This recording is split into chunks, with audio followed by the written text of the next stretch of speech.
happy to be joined by Josh Lewenberg, our Raptors reporter, who is in the midst of a massive home renovation at the Lewenberg Mansion. And despite that, is so kind to join us after the Summer League game. Great to see you, pal. Another win for this team. They go to 4-0, and it was like a slow start and then a relentless onslaught in the second half. What's been the most impressive aspect of this team's performance in Las Vegas in your eyes, Josh?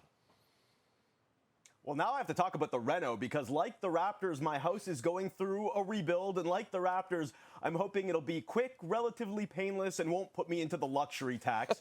But enough about my reno, and let's get to the Raptors reno because, yes, in order to turn the corner pretty quickly here, they're going to need some of these young guys to pop. And man, did Colin Murray-Boyles pop in this one. I mean, I think he's looked more and more comfortable in each game, but this is by far the best that he's looked in Summer League, and kind of a snapshot at why the Raptors were drawn to him in the first place. And if you want to zoom in even further, I mean, let's talk about that 30-second highlight that you just showed of a layup, steal, dunk, offensive rebound, another bucket.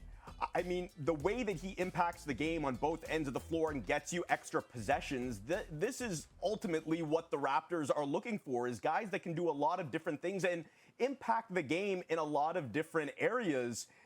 I mean, he is a 20-year-old in his third Summer League game and is already making an impact at this level. So very encouraging, I would say. And I mean, defense is his calling card. That's what the Raptors want to do here. So a really good start for him and a big performance in a game that the Raptors had to win. And how much stock do you actually put into how well this team is playing in this tournament, Josh? Because some of these players are going to get, presumably anyway, some significant playing time off the bench for this team.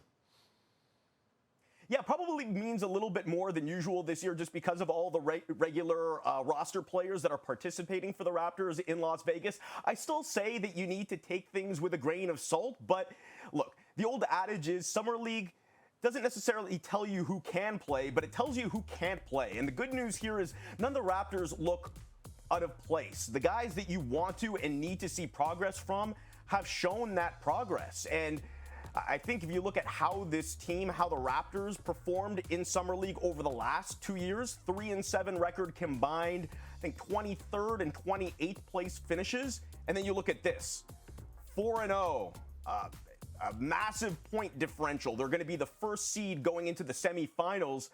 I don't think that's a coincidence. And it speaks to a really impressive developmental turnaround that we've seen here over the last 12 months, because this was a serious weakness for the organization, their depth in throughout the organization, throughout the team. But now you see that kind of young depth that they have at every position. The pipeline has been restocked. So again, really encouraging, I think, from what we've seen from this young group. And before we let you go, you wrote a piece this week updating the Raptors' search for Masai Ujiri's replacement. Josh, what's the latest on that front?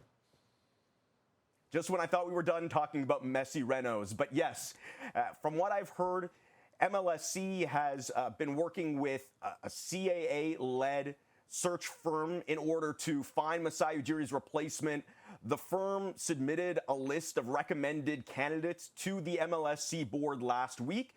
And my understanding is they're in the early stages of the vetting process before scheduling interviews. Now, we know that Bobby Webster will be getting an interview. He's going to be considered. But my sense, my read from that Keith Pelly press conference we saw last month was that their preference is to keep Webster in the general manager role and bring in someone new. And that's the sense I get from talking to people around the league as well. And if that ends up being the case, it's going to make for a pretty awkward front office dynamic. Now, they've recently signed Webster to an extension, but the belief is there's only one extra year on that deal, so it does give them some room to pivot if they decide to do so. It's a really strange situation for the Raptors right now where Masai Ujiri is gone, but everybody else that was employed by the organization is still employed for now. The top guy is gone, and a new look ownership group has promised more change, so nobody feels safe. Having spent most of the last week around the Raptors in Las Vegas, I can tell you there is a nervous energy around this team. It is palpable, and it's not going away until they ultimately name a new president. And Josh, do you get the sense, without having actually seen the list, that the list is full of people who are basketball people, who might bring in basketball ideas rather than just business people? Is that why you feel it might lead to an awkward situation in the front office in terms of the dynamic? Yeah, names are hard to come by right now. MLSE is keeping things pretty close to the vest.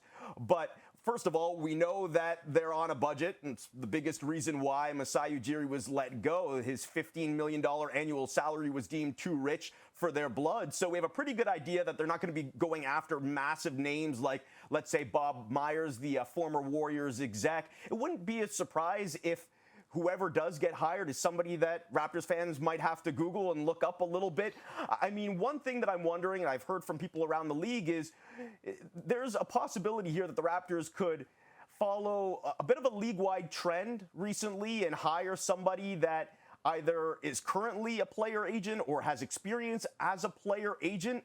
And if that's the case, yeah, it might be someone coming in with a fraction of the front office experience or relevant experience that somebody like Bobby Webster has. And that's why, I mean, it would be uncomfortable, I think, for Bobby to report to somebody with a fraction of the experience and somebody, obviously, that gets the job that he wanted, that he felt that he earned, but probably tough for somebody coming in too, right? Somebody that wants to probably reset and bring in their own people.